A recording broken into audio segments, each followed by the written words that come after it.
Guys, स्वागत है आपका एसोसिएट टीवी यूट्यूब चैनल पर और मैं हूं आपका होस्ट एंड दोस्त डीएसके।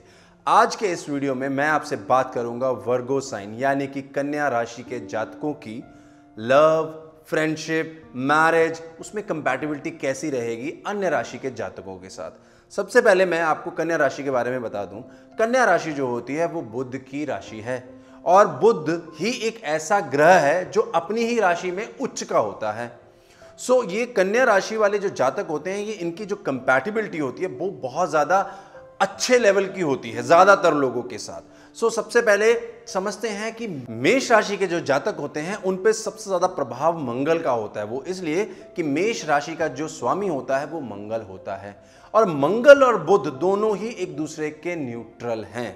इसी वजह से जो कन्या राशि के जो जातक हैं उनकी compatibility in terms of love, marriage और फ्रेंडशिप नॉर्मल रहती है। बट अगर इन दोनों के बीच में किसी भी तरीके का षड अष्टक योग यानी कि छठे और आठवें स्थान पे ये दोनों एक दूसरे से बैठे हों या कोई दोष में सम्मिलित हों तो इनका जो ये कंपैटिबिलिटी है काफी नेगेटिव हो जाता है। और दूसरी जो राशि आती है वो आती है वृषभ राशि और वृषभ जो राशि होती है वो होती है शुक्र की। बुध के साथ शुक्र का बहुत ही अच्छा संबंध है, गहरा संबंध है, यानी कि दोस्ती वाला संबंध है। तो इन जातकों की यानी कि कन्या राशि के जातकों का जो कंपैटिबिलिटी है वो वृषभ राशि के लोगों के साथ काफी हद तक अच्छा रहता है क्योंकि ये नेचुरल फ्रेंड हैं। तीसरी जो राशि आती है वो बुध की खुद की अपनी राशि है जिसको हम मिथुन या जेमिनी कहते हैं। अब बुध जब अपनी ही राशि के जातक के साथ किसी भी तरीके के रिलेशनशिप में आता है तो वो वैसा ही बिहेवियर देता है जैसा सामने वाला देता है। फॉर एग्जाम्पल, अगर आप कन्या राशि के हैं और आपके साथी मिथुन राशि के हैं तो जैसा वो बिहेवियर करेंगे वैसा ही आप उनको रिस्पॉन्स करोगे क्योंकि आप दोनों की राशि का जो स्वामी है वो बुध ही है। तो देखा जाता है आमतौर पे इन दोनों की जो कंपैटिबिलिटीज होती हैं वो काफी हद तक सेम रहती हैं, जैसा आप चाहोगे वैसा आपको देगा। चौथी जो राशि आती है वो आती है चंद्र की, जो कि है कर्क राशि। चंद्र एकमात्र ऐसा प्लैनेट है जिससे बुध अपनी शत्रुता रखता है, उससे अच्छा फील नहीं करता। उसका कारण ये था कि बुध जो था वो नाजायज औलाद है चंद्र और तारा की। जो तारा जो थी वो देवगुरु बृहस्पति की धर्म पत्नी थी। तो इसी वजह से जो बुध है वो अपनी एनिमिटी रखता है चंद्र के साथ। तो यानी कि कन्या राशि के जातकों की जो कंपैटिबिलिटी है in terms of love, marriage और फ्रेंडशिप चंद्र यानी कि कर्क राशि के जातकों के साथ अच्छी नहीं रहती है।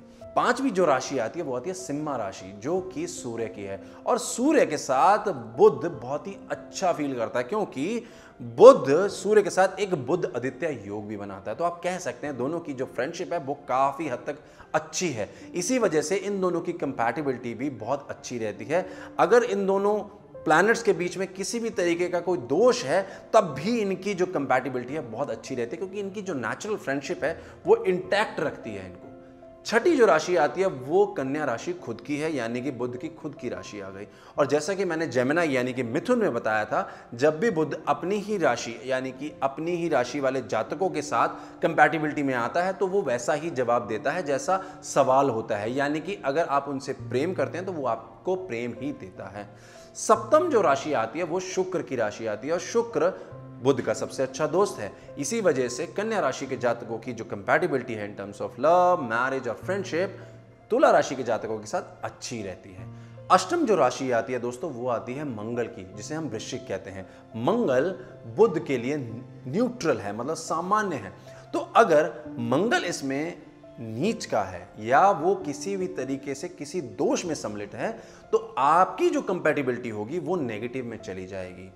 प्लस कन्या जो राशि होती है वो नेचुरली 6th हाउस होता है यानी कि छठा भाव होता है और वृश्चिक जो होता है वो नेचुरली 8th हाउस जो कि अष्टम भाव होता है और ये दोनों भाव दुष्टाना भाव कहलाते हैं। इसीलिए इन दोनों की कंपैटिबिलिटी में काफी ध्यान देने की जरूरत होती है क्योंकि अगर दोष थोड़े से भी ज्यादा हुए तो आपकी कंपैटिबिलिटी काफी खराब हो जाती है।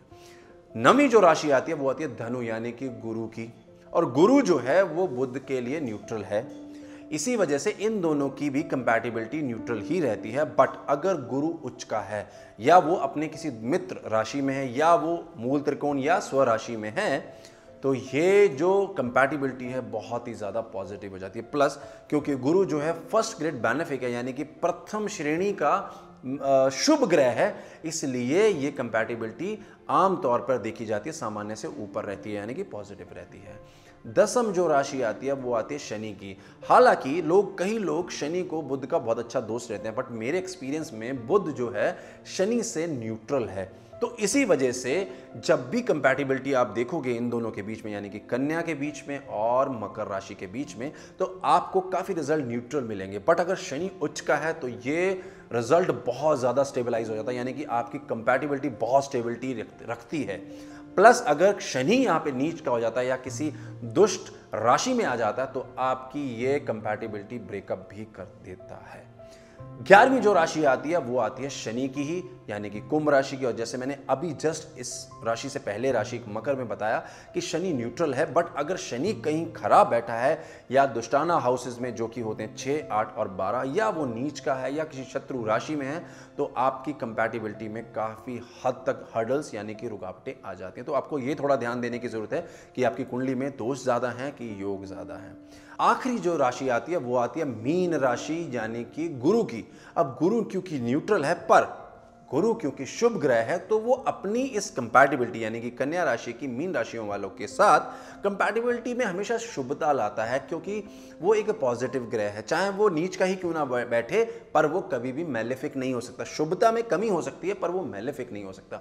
तो ज्यादातर मैंने जो देखा है compatibility in terms of love, marriage and friendship कन्या राशि वालों और मीन राशि वालों की, तो ये काफी हद तक अच्छी देखी है। इसके अलावा मैं आप लोगों से यह अनुरोध करना चाहता हूं, जिसका भी ये कन्या राशि है वो अपनी लाइफ में कम्युनिकेटिव यानी कि अपने विचारों को व्यक्त करने वाला इंसान जरूर बने, क्योंकि बुध जो ग्रह होता है वो अपने विचारधारा को प्रकट करने वाला एक ग्रह है। तो अगर आप उसके अनुसार नहीं चलेंगे तो दिक्कतें काफी बढ़ जाती है। सो दोस्तों, ये थी कंपैटिबिलिटी कन्या राशि के जातकों की अन्य राशि के जातकों के साथ। ऐसे कई वीडियोस लेके हम अपने इस YouTube चैनल एस्ट्रोसेज टीवी पे आते हैं और आप लोगों को उस चीज का ज्ञान देते हैं। तो अगर आपने हमारे इस चैनल को सब्सक्राइब नहीं किया है तो कर लीजिए, ताकि इसकी नोटिफिकेशन आप तक पहुंचे। धन्यवाद।